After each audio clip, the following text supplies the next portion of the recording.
Olá, meus irmãos, graça e paz seja convosco. Na lição de segunda-feira, nós temos o título A Bela Noiva. Esse capítulo 16, irmãos, é uma parábola que Jesus conta sobre a história do povo de Israel em seu início. Ele descreve que ela era rejeitada, ela era ainda muito nova e como se ninguém desse importância. Jesus começa a falar ali, Deus começa a descrever que ele a pegou, cortou seu cordão umbilical, começou então a adorná-la com joias, começou a enfeitá-la, como dizia alguém, né? Se quiser casar com a pessoa, enfeite a noiva.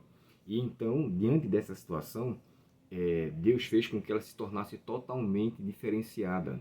Isso foi algo que ele fez para mostrar, na verdade, a importância da atuação dele em uma pessoa, e especificamente em um povo, que aos olhos dos outros não tinha nenhuma relevância.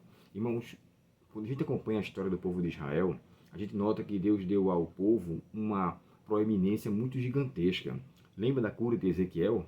Perdão, de Ezequias, que veio um cortejo de Babilônia para saber o que foi que aconteceu, como aquela cura houve.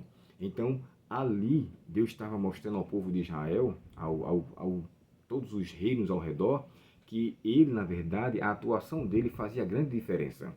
E o povo queria saber qual foi a cura de Ezequias.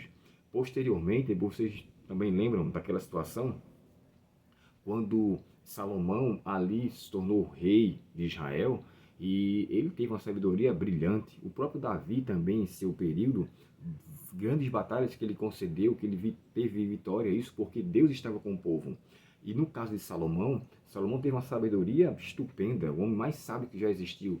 Deus estava com o reino, mas infelizmente depois Salomão se prostituiu, né?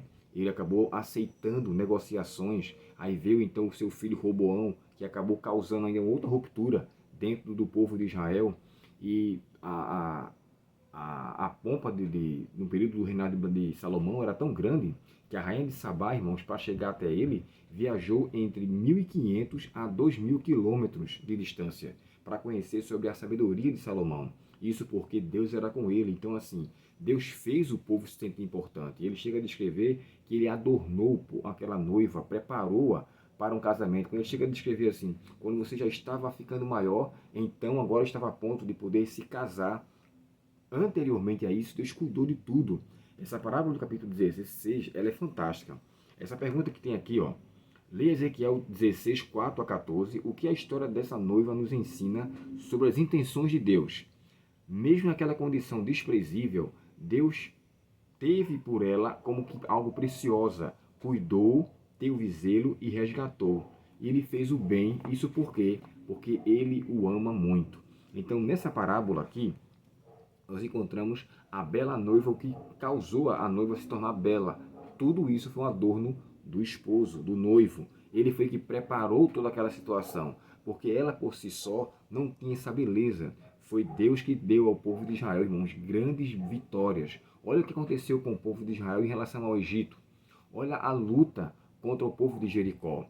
Sabe, a terra de Canaã também, quando eles foram então a se apossar dela, né, a terra que manda leite e mel. Então, assim, tudo Deus tinha feito e o povo era pequeno, mas era Deus que fazia dele se tornar grande.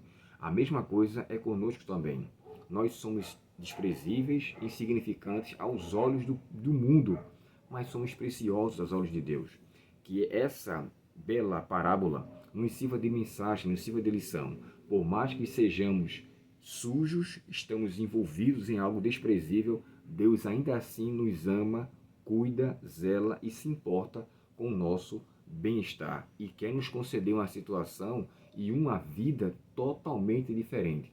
Que eu e você nos apeguemos a essa promessa e que a bela noiva, que aqui nessa parábola foi representada por um povo, que hoje, como somos a continuação desse povo, sejamos nós, a noiva esperando o esposo, o noivo, e quando ele vier, haja de fato a festa, as bodas do Cordeiro, a festa de casamento, para estarmos então com Cristo para sempre. Que você reflita nessa mensagem e que essa parábola nos traga muita importância de quem nós somos e o que Deus nos faz ser quando Ele atua em nós. Vamos orar? Obrigado, querido Deus, porque em nós, quando o Senhor age, verdadeiramente sentimos o efeito de sermos pessoas valiosas. Sozinho somos desprezíveis e miseráveis, Senhor. mas com a tua ajuda somos mais que vencedores nas batalhas. Portanto, suplicamos, querido Pai, permanece conosco, que a pessoa de Jesus Cristo seja o nosso soberano e que nós possamos permitir com que Ele guie a nossa vida por completo. Dá-nos um bom dia, Senhor, permanece conosco, perdoa nossos pecados e nos ajuda a sermos melhores a cada dia, em nome de Jesus. Amém. Deus muito te abençoe, que vocês tenham um ótimo dia na presença do nosso Pai Celestial e tenham também um bom estudo para a honra e glória de Deus. Forte abraço, até o próximo estudo, se Deus quiser.